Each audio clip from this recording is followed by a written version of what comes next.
Back to the headline. Given the Republicans' relative low profile, this might be close to literally true since last Saturday.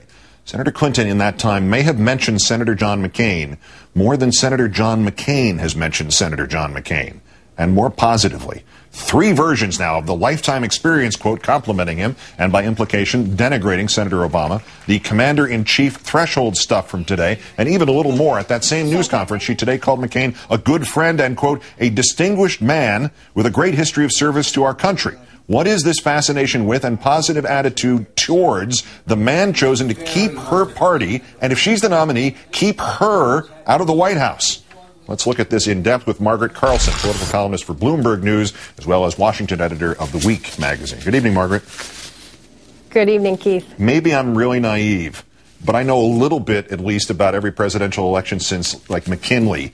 And leaving Senator Obama out of this for the moment, I don't get Senator Clinton's personal rationalization for this. How do you beat some other guy to become president by continually saying how qualified the other guy is to become president?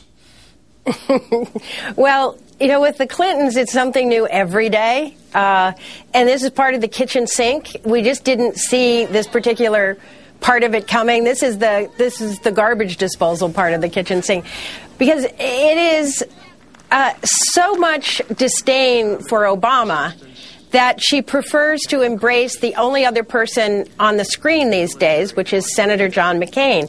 It is a very short-sighted strategy. It makes no sense beyond tomorrow. But the Clinton campaign doesn't look beyond tomorrow. Otherwise, you know, they wouldn't have had so many problems. They thought February 5th was the end of everything. So all of this is back to the future for them. Maybe it's the baby and the bathwater in the kitchen sink at this point. But Senator Obama's response tonight to Senator Clinton's line about life experience, she, like Senator McCain, believes life begins when you arrive in Washington.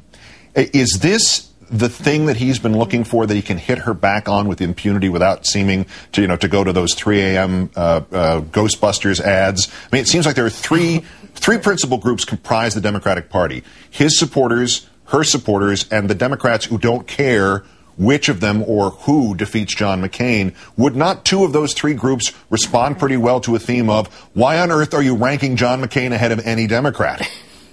I know. Well, they said it was going to get rancorous and be really, really bad for Democrats if this thing went on too long. And look where we are. This looks bad for Democrats when she prefers John McCain winning the White House to Senator Obama winning the nomination. I mean, this is, you know, this is about as far as you can go in terms of it has to be me or no Democrat. I'd rather it be a Republican.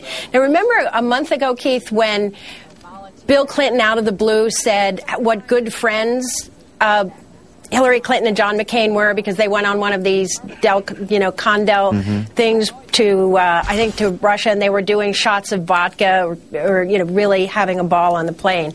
And maybe they were laying the groundwork for this way back then. It doesn't seem possible, but it's such a peculiar route to take. Indeed. There's also something that seems a little sad about the 3 a.m. phone call argument. The premise here is McCain's a senator, Clinton's a senator, Obama's a senator.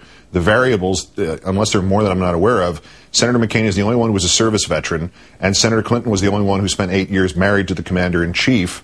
And this equation somehow, this means kind of that Laura Bush has about as much experience as she does on that front. Right. Is this an analogy in trying to stand up for herself and proving she is qualified to be a president?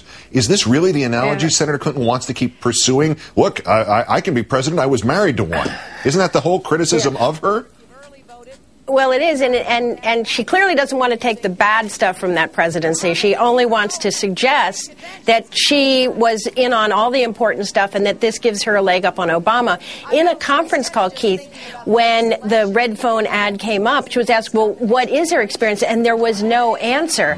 And then someone came back with, well, she gave the opening speech at the women's conference in Beijing, and she's visited 80 countries. Well, you know, she really did. I was on some of those trips. She really did have tea and cookies in those countries.